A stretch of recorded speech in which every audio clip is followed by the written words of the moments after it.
অনেকেরই প্রশ্ন থাকে, আচ্ছা ল্যাকটোজ ফ্রি মিল্ক এখন যে সাজেস্ট করা হচ্ছে সেটা কি শরীরের জন্য সেই সেম এফেক্ট দেয় নর্মাল যে মিল্ক? দেখুন, ল্যাকটোজ ফ্রি মিল্কটা মানে হচ্ছে শুধু ওটার মধ্যে ল্যাকটোজটা নেই, ওটাকে ব্রেক করে দেওয়া হচ্ছে আরো সিম্পলার ফর্মে। তো সেই কারণে যাতে অনেকেরই যাদের আজকাল দেখা যায় ল্যাকটোজ ইনটলারেন্স আছে, তারা ইজিলি এটাকে ডাইজেস্ট করতে পারে। এমনিতেও এটা ইজিলি ডাইজেস্টেড হয়ে যায়, তো এটা হেলথের জন্য ভালো। কিন্তু এর মধ্যে ক্যালসিয়াম, ভিটামিনস বা ট্রিপ্টোফ্যান সব কিন্তু একই থাকে। আপনি ভাববেন না যে ওগুলোও চলে যাচ্ছে। এটার মধ্যে শুধু সুগারটা একটু সিম্পলার হয়ে যাচ্ছে আর ডাইজেশনে এটা ইজি হয়ে যাচ্ছে।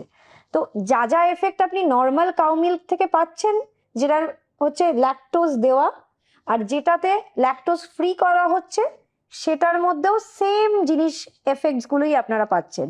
শুধু একটু হজমের জন্য এটা ইজি হয়ে যাচ্ছে, আর কোনো ডিফারেন্স এটার মধ্যে থাকে না।